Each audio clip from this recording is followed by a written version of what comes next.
Akaneiro Demon Hunters is a beautiful game with the look of a watercolor painting. This isometric action role-playing game looks as if it were brushed into existence, all colorful swirls and sophisticated strokes. Sometimes the gameplay capitalizes on this elegance, but Akaneiro is mostly a major grind, and its rough edges betray the beauty initially on display.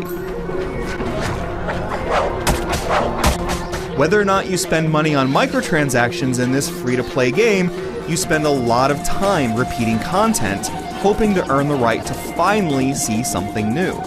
And there just isn't enough depth or variety to give this repetition any appeal.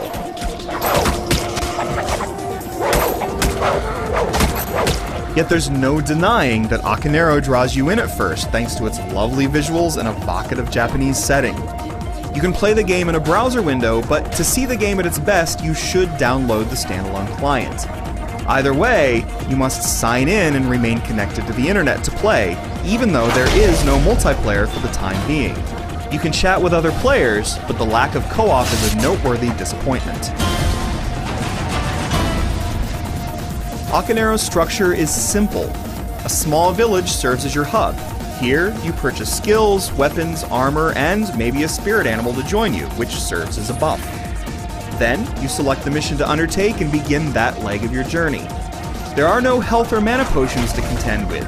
You heal from the karma shards that spill from fallen enemies and treasure chests. It's just you, your wits, and your enemies. The moment-to-moment gameplay has the right kind of feel for such a game. There's enough fluidity to make it a pleasure to click on shambling trees and other atrocities and watch them erupt in colorful fragments. All too soon, however, you discover that to unlock new content, you need to grind. And depending on whether or not you buy karma with real money funds, that grind could be significant. Karma shards not only give you health, they are also the game's currency. And to visit new areas, you need to pay karma to unlock them.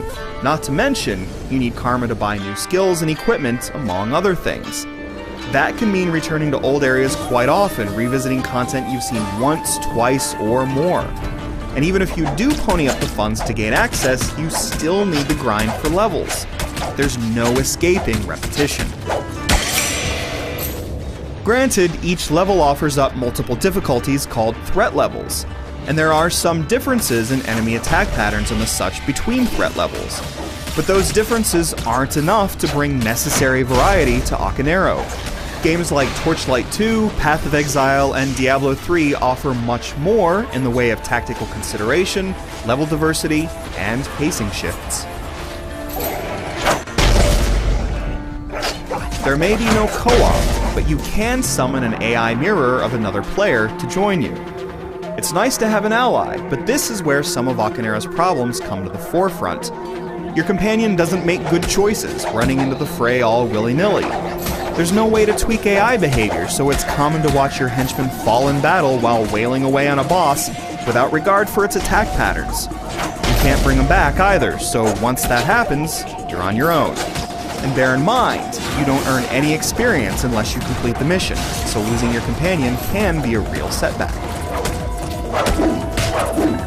Your companion may also run up to enemies clipped into the environment or roaming behind impenetrable force fields. This can lead to the AI's untimely death, since you and your companion may not be able to hit your target even though it can hit you. Such sloppiness is common, with enemies making their way into pieces of the environment they're clearly not meant to reach. Even the loot that flies out of treasure boxes you bash open can fly into unreachable places. Then there are the boss fights, which demonstrate problems with visual tells and collision. You might be so far away from a boss that it's practically off-screen, yet take damage from its attack. On the other hand, you might exploit a boss by hammering on it from behind a column that shields you from its stubborn bites. The class system gives you some flexibility, allowing you to purchase abilities from 3 different disciplines. However, Akaneiro is a mostly simple game, and that simplicity doesn't always work to the game's benefit. The action feels good under the fingers, and there's no doubting the visual appeal, but ultimately, Akaneiro offers a limited amount of relatively unvaried content stretched thin by necessary repetition. This one's for the grinders that only need the promise of better loot to keep pushing forward.